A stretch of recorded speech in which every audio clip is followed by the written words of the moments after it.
Continuamos. En este momento vamos a conversar con Ranier Casoni. ¿Verdad, Raniero? Raniero Casoni. Raniero tiene una combinación de Venezuela con República Dominicana, pero con Italia. Y con Italia. Ok, es un ciudadano del mundo entonces. Ciudadano del mundo. Ok. Bienvenido a Punto Informativo, bienvenido al país. No hay que invitarte porque tú eres dominicano también. Muchas gracias.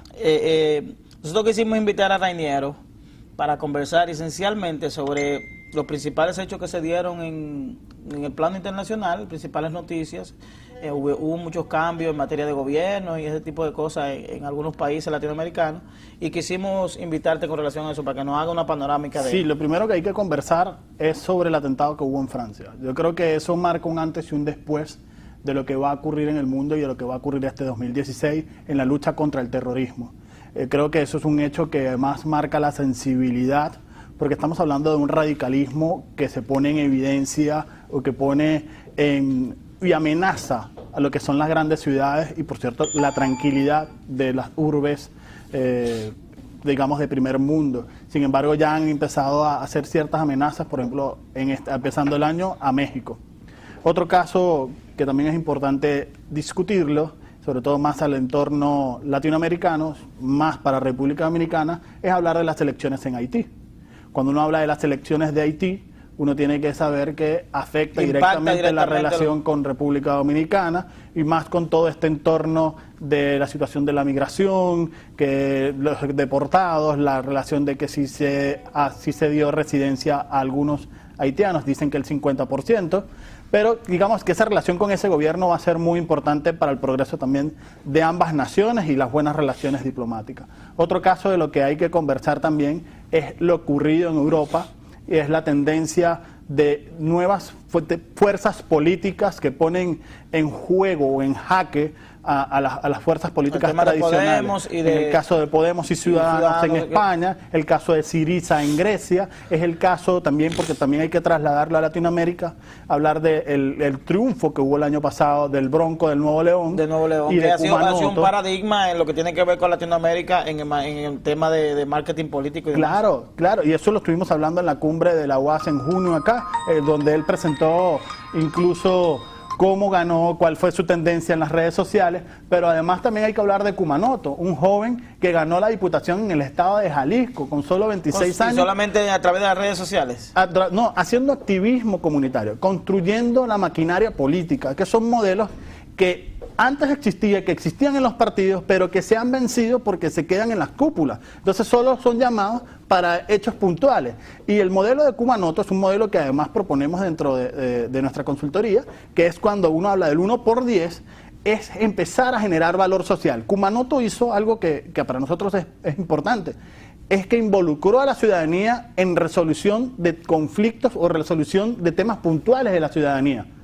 Por ejemplo, que si un parque empezó a pintar, a acomodar, a tratar de generar armonía entre los ciudadanos, y eso es una tendencia. La deficiencia del Estado la visualiza como una oportunidad para incubar dentro de un nicho político. Exactamente, y eso lo ha convertido hoy en diputado por el Estado de Jalisco, sin partidos importantes, y además gastando muy poco con relación a todos los candidatos que estuvieron en el Estado de Jalisco.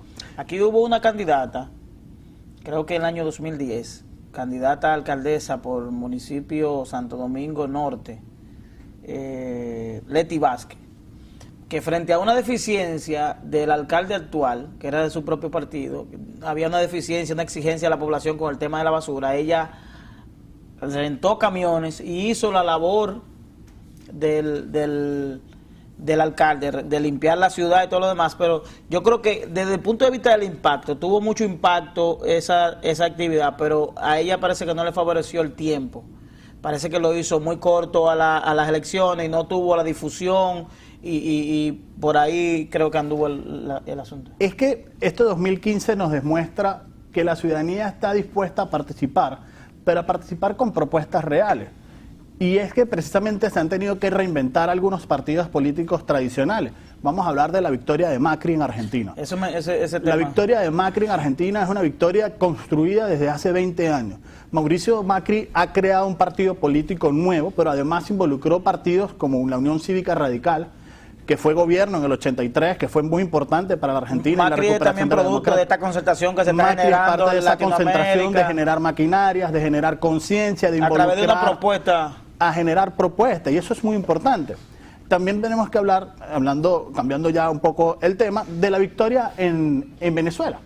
Cuando nosotros hablamos de Venezuela y de la victoria legislativa, tenemos que hablar que fue producto también no solo de un trabajo incansable de la oposición por generar una unidad y generar propuestas sociales, sino que además también hay que hablar de un mal gobierno que ha dejado con escasez de alimentos a un país petrolero como Venezuela, que ha dejado además a la gente con un alto costo de la vida, donde un salario mínimo está depreciado en términos de dólares y en términos a la relación de costo y beneficio que debe tener una ciudadanía. Pero además hay que hablar de un desgaste político que existe en Venezuela. Hoy, bueno, ahorita, en este momento, estamos en la instalación de la Asamblea Nacional y se evidencia cómo quieren corromper todavía el sistema, cómo han tratado de quitarle poder a la Asamblea Nacional, pero este año será un año también de mucha disputa en lo que es en Venezuela. En ese tema de la Asamblea, la oposición había adquirido unos 112 diputados y producto de una maniobra del gobierno le habían vetado 3 diputados. ¿Qué impacto tiene eso desde el punto de vista del poder hegemónico que logra la mayoría? ¿Eso afecta a la mayoría o simplemente es un revés, que no una victoria pírrica para el gobierno? Lamentablemente, yo estoy convencido de que la oposición va a juramentar a estos 3 diputados. Es decir, lo va a juramentar porque de una vez que sale la credencial, ya ellos son diputados de la República, ya gozan de inmunidad parlamentaria y por lo tanto en el reglamento interno de debate pueden juramentarlos, y que para poderlos revocar van a tener que ir a un proceso de quitarle la inmunidad parlamentaria. Eso es lo que va a ocurrir, lo que está ocurriendo en este momento. Es decir, la decisión de la Corte Suprema de Justicia venezolana no tiene ningún impacto directamente sobre este tema. Sí lo tiene, porque tiene un conflicto, genera un conflicto de país, genera una resolución, un problema de que lo que veníamos conversando. Lamentablemente Venezuela va a entrar en una encrucijada donde el gobierno nacional se va a ver en la necesidad de o negocio o confrontación. Si agarro la opción de confrontar, definitivamente Venezuela va a entrar en una situación muy crítica por los próximos 6 meses, donde la población va a tener mucho que ver con las reacciones que se van a generar. ¿Cómo es esto? Si no hay esto lo decía muy bien Leopoldo López, lo decía Antonio Ledesma y lo decía Daniel Ceballos, alcalde de Táchira, de San Cristóbal, que fue destituido. La verdad es que la defensa hay que hacerla con la calle. Hay que tomar las calles, hay que defender la soberanía, hay que defender el voto popular, y en este caso veremos a los diputados como hoy asistieron a la Asamblea Nacional acompañados del pueblo, acompañados además de la gente alegre, de la gente que quiere cambio en Venezuela. Por hace mucho tiempo la prensa tuvo acceso a la por 5 años no tuvo acceso, por más de 5 años. Y eso es algo grave. Estamos violando la libertad de expresión. No había una disidencia posible. Y ellos hoy han decidido retirarse de la Asamblea Nacional simplemente porque no les pareció que se cumplía con el reglamento de debate. Y una pregunta, por ejemplo, desde el punto de vista de la normativa venezolana, ¿tiene la Asamblea la capacidad de liberar a Leopoldo López o generar, desde el punto de vista de presión, o la propia Asamblea, como Asamblea, puede emitir algún documento? El decreto ley que tiene 2 opciones. Tiene la Ley de Amnistía y Reconciliación Nacional, que ya está lista, que Julio Borges, en su discurso como jefe de fracción parlamentaria, dijo: es nuestra primera ley, y esta es la primera sesión seguramente ordinaria, presentarán esa ley. Y además está la opción de decreto de ley. La ley, ¿qué pasa? Cuando hablamos de ley, la ley debe pasar por el Ejecutivo y el Ejecutivo debe firmar. Ya Nicolás Maduro como presidente ha dicho: no voy a firmar esa ley, la voy a vetar. Va a volver a la Asamblea y la Asamblea tendrá que llevar a la sala del Tribunal Supremo de Justicia. O mejor dicho, perdón, eso no es el proceso. La Asamblea la promulga y el gobierno irá al Tribunal Supremo de Justicia para vetarla. Seguramente por la trampa que hicieron, porque hay que hacerlo de manera fraudulenta. ¿Pero el tribunal está obligado a firmarla o puede también perfectamente negarse? Van a ir al tribunal a impugnarla. Y cuando vayan al tribunal a impugnarla, muchos de los que están ahí fueron diputados del PSUV. fueron diputados del gobierno. Entonces, digamos, están entrampados. Entonces, Sí. la otra opción, que es la opción más expedita, la que ha propuesto el Foro Penal, es la de decreto ley de la Asamblea Nacional, que no Es decir, debe pasar por el Ejecutivo. la Asamblea Nacional puede también emitir decreto ley. Decreto ley donde no tiene que pasar por el Ejecutivo y que se haga un ejecútese y que tengamos en libertad a Antonio Ledesma, a Ronnie Navarro, a muchos amigos que están ahí, a Leopoldo López, a Daniel Ceballos, que están injustamente presos, y a muchos exiliados que no han podido regresar a la patria precisamente porque tienen un proceso de persecución política. Y tú conociendo la inteligencia emocional del presidente Maduro, ¿cuál tú crees que será el camino que él tomará frente a la realidad política que tiene? Perdió su mayoría, su poder que tenía, porque tenía un poder directo a través de Diosdado Cabello en la Asamblea. ¿Qué tú crees, qué decisión tomará él? ¿El tema de la confrontación o tú crees que él estaría abierto a un espacio de diálogo donde crearía las condiciones para que Venezuela tenga los cambios que la oposición quiere generar? Mi corazón me pide que ojalá fuera de diálogo, ojalá fuera de conciliación, ojalá fuera de entendimiento. El país lo necesita, el país quiere paz, el país quiere armonía. Venezuela necesita eso y Latinoamérica necesita eso. Necesitamos un cambio en el proceder, precisamente con nuestra relación con los medios, en el proceder con la relación con el pueblo. Y lamentablemente, en mi opinión científica, en mi opinión, lamentablemente no va a ser así. Y lo demostraron hoy. Va a ser de conflicto. Un conflicto que se puede prolongar durante todo este año 2016 y parte del 2017. Un conflicto que necesariamente, como lo ha dicho el presidente de la Asamblea Nacional, Henry Ramos Ayub, va a tener que concluir con un proceso donde la Asamblea Nacional va a presentar en los próximos 6 meses cuál va a ser la salida de Nicolás Maduro y ese cambio de gobierno que tanto necesita Venezuela y Latinoamérica. ¿Y cuándo serán las próximas elecciones presidenciales en Venezuela? Así, ¿qué tiempo le quedaría a Maduro frente a Las elecciones presidenciales en teoría son el 2019, pero a partir de abril entra lo que se llama el proceso revocatorio, que se puede convocar mediante una solicitud que haga expresa al pueblo a través de un formato que debe de generar, en este caso, el Consejo Nacional Electoral, para poder hacer un revocatorio. Pero hay unas elecciones en puertas también que hay que pensar, que son unas elecciones regionales. En Venezuela municipal y demás. No, regionales. En Venezuela existen procesos distintos de lo que es municipal y regional. Okay. Ahí nosotros elegimos gobernadores porque es un país descentralizado y federal. Lamentablemente este gobierno ha centralizado todo y le ha quitado competencias a las gobernaciones. Hoy por hoy Capriles Radonsky, Henry Falcón y Liborio Barulla son gobernadores gracias a ese proceso, pero que en diciembre, en teoría, debería estarse convocando este nuevo proceso donde entran en conflicto, o mejor dicho, entran en batalla por las 24 gobernaciones, opositores y gobierno, y donde seguramente la Mesa de la Unidad presentará una plancha en unidad. Y además, bajo el acuerdo que ya se había hecho, se van a realizar primarias generales y eso, por supuesto, va a generar que la gente tenga la motivación suficiente de que el cambio se camina, que es paso a paso y que no hay apuro por hacer las cosas, porque lamentablemente del apuro solo trae el cansancio. Bueno, es muy interesante, muy interesante. Vamos a ir a una pausa, pero al volver, es bueno decir que Casoni también es consultor político. Es decir, en la República Dominicana en este momento está también en esa labor de consultar y conoce la realidad política de la República Dominicana. Y nos vamos a ir a una pausa y al regresar vamos a conversar sobre el tema de República Dominicana, la situación política, cómo están conformados los partidos políticos. Un año muy importante. Seguimos en breve. Seguimos aquí. Reinero, estamos frente a un nuevo año. Nuevo año, había una tregua política, la República Dominicana, por ende, es un país que tiene un alto componente de política. Es decir, aquí se habla de pelota y política los 365 días del año. Desde tu experiencia como consultor, ¿cómo tú ves el escenario político dominicano? Es decir, ¿cuál es tu perspectiva? ¿Qué tú crees? Claro, no que sucederá, sino lo que, a la luz de lo que puede ver un analista, que el analista puede ver más allá de la curva, puede tener una idea de los escenarios que se pueden, de las variables que se pueden presentar. Lo primero que hay que decir del caso de República Dominicana es que se está jugando el futuro por los próximos 15 o 20 años.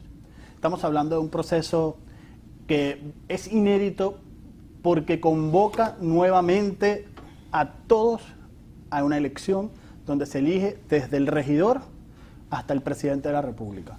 Aquí puede venir un proceso de personalismo político que lo estamos viviendo. La República Dominicana no ha salido de un personalismo político, incluso desde el punto de vista de ciencia política, lo único que se ha estudiado más allá de los sistemas, más allá de los partidos políticos, son las figuras que han liderizado cada uno de los partidos.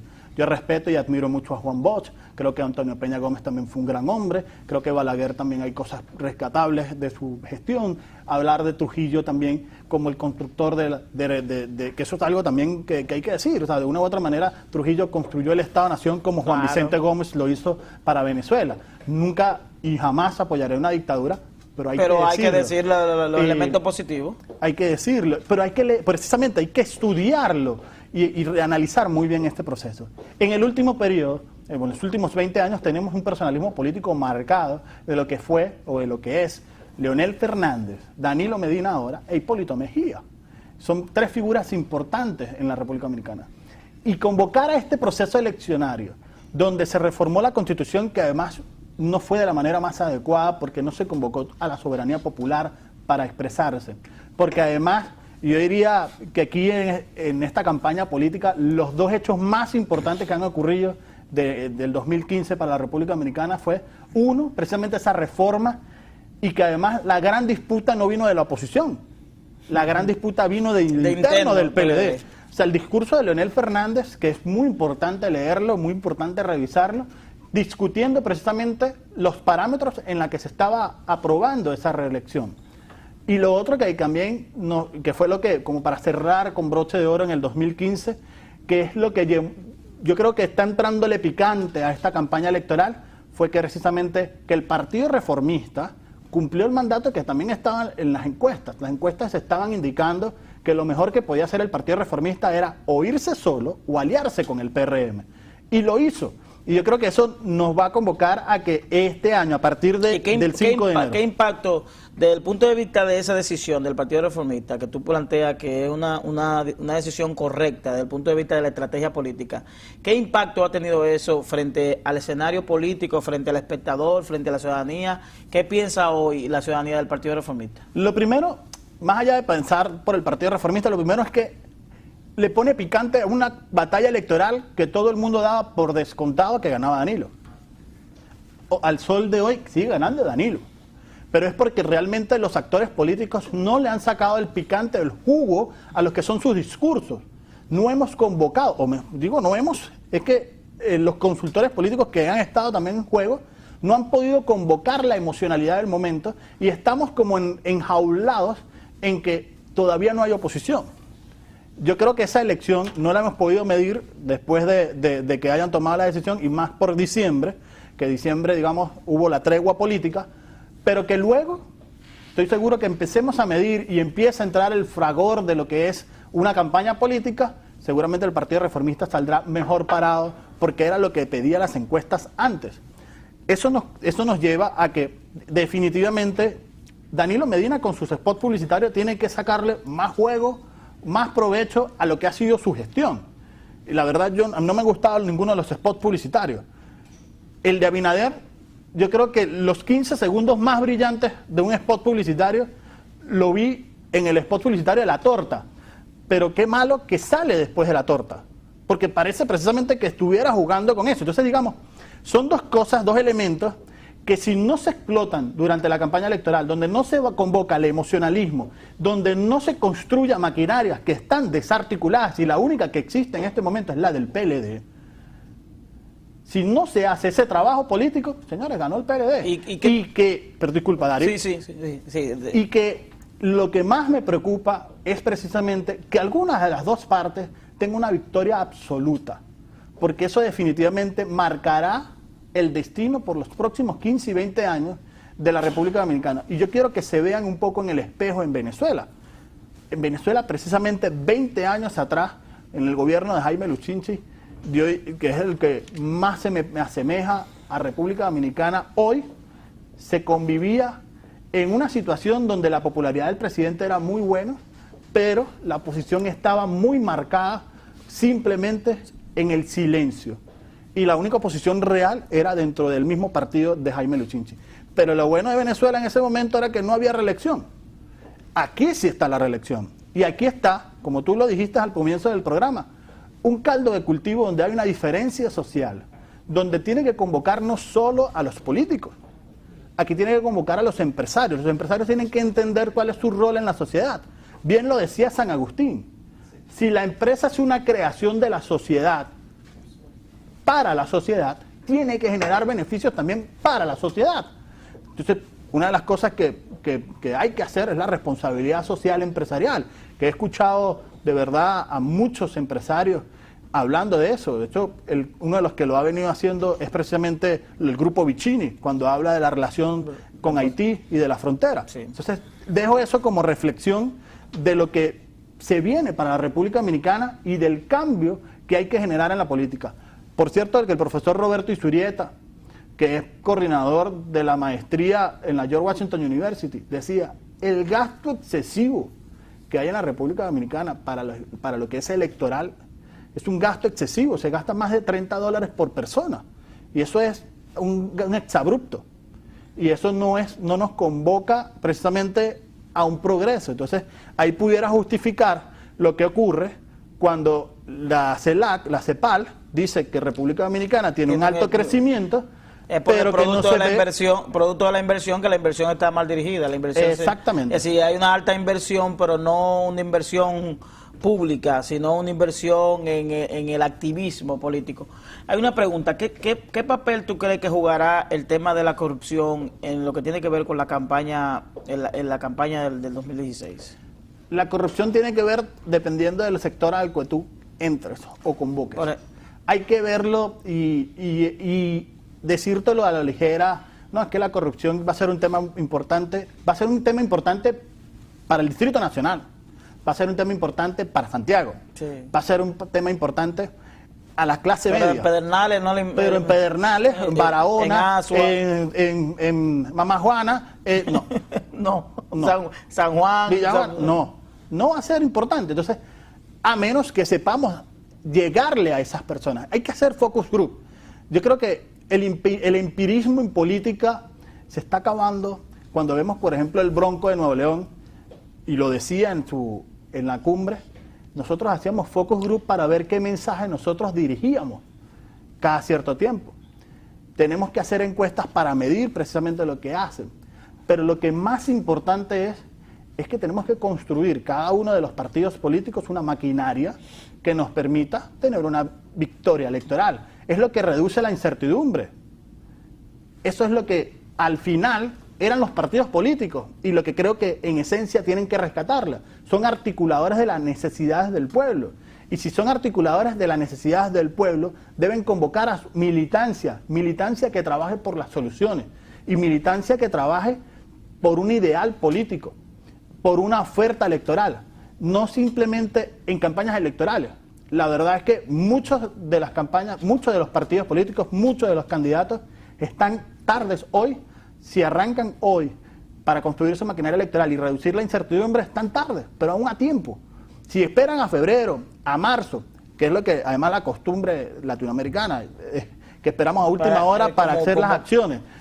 Si esperan a marzo, créeme que va a ser cuesta arriba cambiar las tendencias que hoy nos presentan las encuestas. Y, por ejemplo, hay un tema esencial con lo que venimos conversando, que es el tema del conflicto interno que existe dentro del PLD. Ese conflicto interno, recientemente concluyeron unas primarias en el cual todavía hay un escenario todavía por concluir. Ese escenario no afectaría directamente a lo que sería la elección final del presidente Danilo Medina, o no tiene ningún, desde el punto de vista de los estudios que ustedes realizan, no genera ningún impacto esto. La verdad es que lo que ocurre es que hay una confrontación entre tendencias dentro del PLD, y eso es normal en política. Es normal que existan tendencias.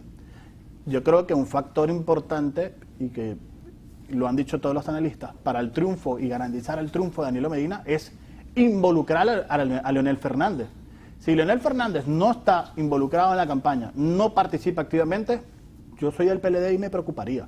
Yo siendo asesor de Danilo Medina le diría, es necesario a Leonel Fernández dentro de esta campaña. Pero eso es fundamental, como porque por ejemplo uno escucha que el PLD, la estrategia del PLD o la esperanza que vende el PLD como estrategia es la integración de Leonel Fernández, y eso es como el punto de generar el entusiasmo o de generar la simpatía que está por faltar para completar la totalidad de los votos. No, es el punto de armonía, de encuentro de dos tendencias que se enfrentaron el año pasado, donde el riesgo de la división del PLD era alto. Eso es lo que pasó, lo que ocurrió. Leonel Fernández y Danilo Medina representan dos tendencias dentro del Partido de Liberación Dominicana, y que ese encuentro es necesario para consolidar a su maquinaria, porque no es una maquinaria que dependa solo de Danilo o solo de Leonel, sino que depende de los dos. Desde el punto de vista estratégico, le conviene a Leonel Fernández el crecimiento y la consolidación de la figura de Danilo Medina como presidente. Eso tendría que hablarlo con él. Yo creo que eso es algo que tiene que ver con respecto a sus aspiraciones personales y sus aspiraciones con respecto al país. Porque sí hay un interés, sí, es obvio que el expresidente Leonel Fernández tiene un interés de volver, porque incluso el conflicto interno que tiene el PLD en este momento es producto de una segunda modificación a la Constitución, el cual se comprometieron a realizar con el propósito de que Danilo Medina no pudiera hacer una nueva reforma en el año 2020. Y ese es el tema que tiene enfrentado tanto a Leonel Fernández como a Danilo Medina. Entonces, ese tema no se ha solucionado, porque obviamente Danilo Medina, como estrategia política de sus asesores, dice, no te puede involucrar en una nueva reforma constitucional desde el punto de vista lógico estratégico, ¿verdad? Entonces, esa etapa no se ha concluido. Y eso es lo que tiene un poquito divididos. Sí, pero la tendencia en Latinoamérica, Daryl, es que tenemos que en Bolivia, en febrero, se va a un referéndum para la reelección indefinida con Evo Morales. Se aprobó en Ecuador la reelección indefinida, pero se le está diciendo a Rafael Correa que no se puede postular ahorita. Es decir, la reelección indefinida es una realidad hoy en América Latina, y que, digamos, nunca los procesos son iguales, nunca los procesos son del todo similares, pero tienen muchas variables que se toman de cada uno de los países. Hoy en Venezuela la reelección está indefinida.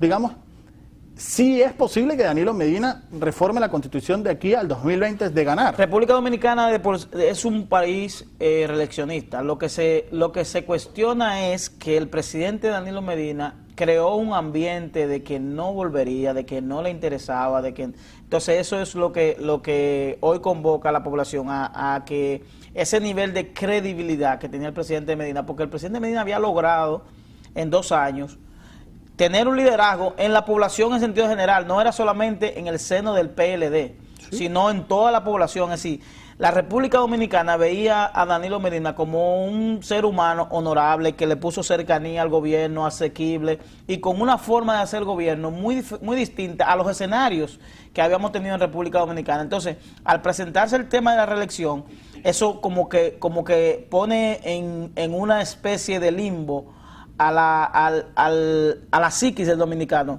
¿Qué está pasando? El hombre me confundió, Pero ese tema vamos a seguir analizándolo después de una breve pausa. Continúan con nosotros, está muy interesante la conversación. Continuamos. Dinero.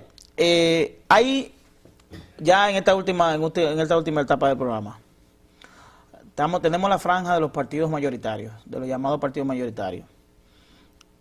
PRD en la boleta número 1, PLD en la número 2, Partido Reformista en la número 3, luego está el frente, está Domingo Moreno, ¿cómo se llama? Guillermo Moreno.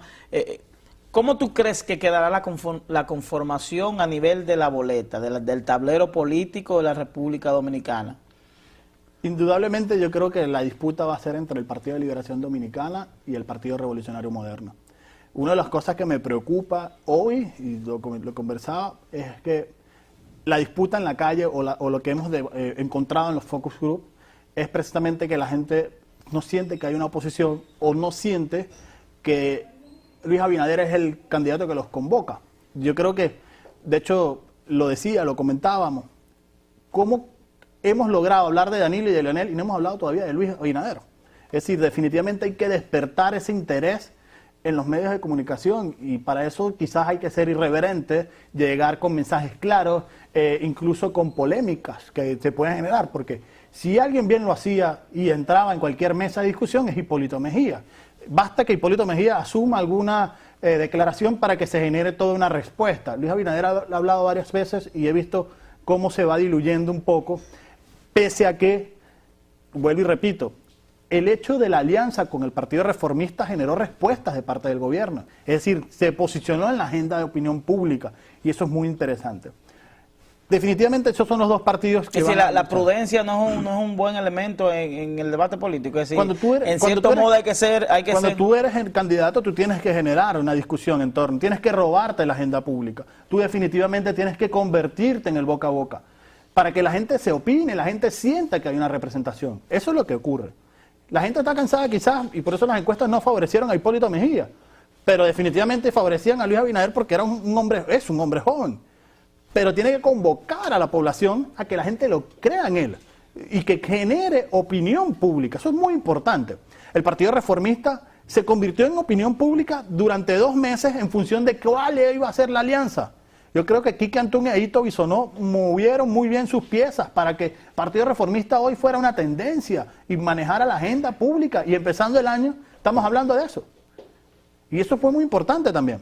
Ahora bien, hablando de los demás partidos, yo creo que el Partido Revolucionario Democrático tiene un gran reto por delante de superar la barrera de los 5%. El Partido Revolucionario, el partido del PRD, el de Miguel Vargas. Revolucionario Dominicano. Sí, ellos tienen que demostrar que definitivamente la militancia se quedó con ellos. Vamos Es a decir, ver. que el PRM, claro, si la confrontación será entre obviamente entre Danilo Medina y a Luis Abinader, ya eso le garantiza al PRM una segunda posición. Claro. Entonces la discusión sería entre el Partido Reformista y el PRD para la tercera posición, o no hay discusión. No hay discusión. Yo creo que habría que analizar qué otros partidos se puedan colar. Yo creo que hay unos movimientos interesantes que estoy visualizando en el panorama político, donde el Frente Amplio, quizás con la candidatura de Juan Uvieres en la provincia de Santo Domingo, con el movimiento rebelde que no lo aceptaron como partidos, pueda mover algunos votos para tratar de pasar esa barrera del 5%, tener a Manuel Jiménez en Santo Domingo Este, lograr que María Teresa Cabrera en La Vega, lograr que en Espaillat, tienen varias candidaturas interesantes. Ahora bien, ¿se están haciendo el trabajo para poder pasar el 5%? Hasta ahora no, y eso hay que decirlo.